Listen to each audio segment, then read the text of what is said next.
Hello and welcome to episode 2 on Agape Boarding School. This episode is entitled The Wall.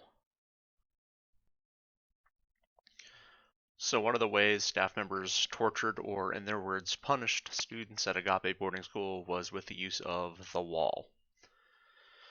A student would be made to stand on the wall for any reason or no reason at all.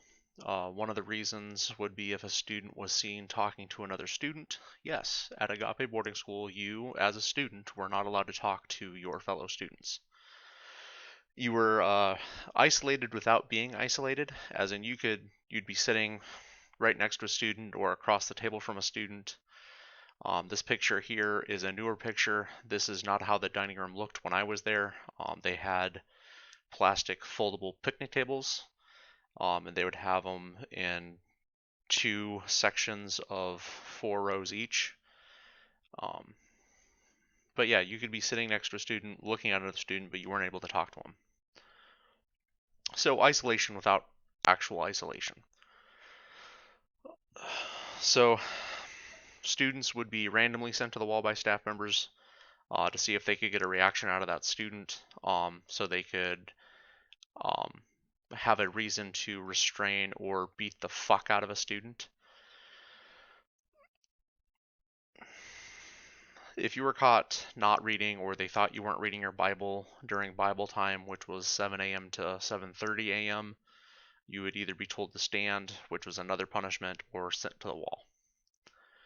So the wall is in the southmost wall of the dining room, which is this picture here. You would be standing from this portion right here all the way over here to the corner.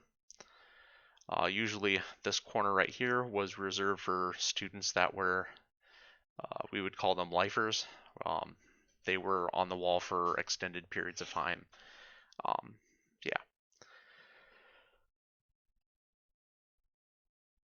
So sometimes when you were sent to the wall, you were given a location to stand. Other times you just picked a spot and then that was your spot until you were released. Depending on the staff member, you would either be on the wall for anywhere for the rest of the day to even months. While I was there, there was a student that was on the wall. His location was this corner right here, and he was on the wall for 3 months. So just like on No Talking, students who were on the wall were also not allowed to partake in free time activities. But unlike No Talking, students that were on the wall were allowed to do other things besides read their Bible. So they could be working on schoolwork, or reading something else.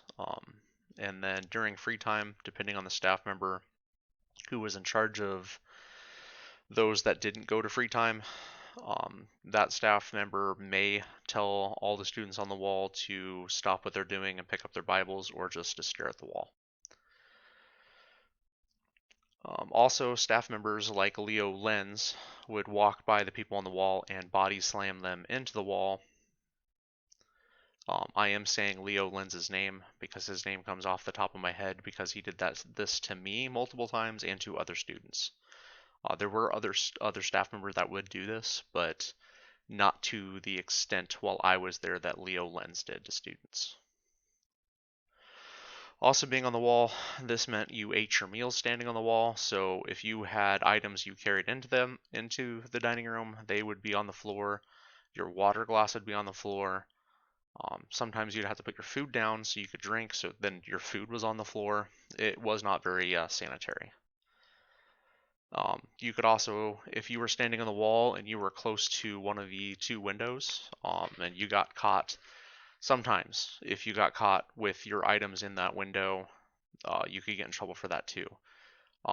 I can only remember 2 staff members that ever really had a problem with that, and they never really had a problem with it every single day. It's just, it depended on who did it or how their mood was.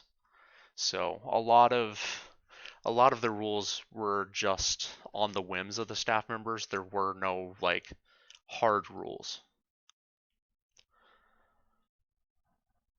And that is the wall.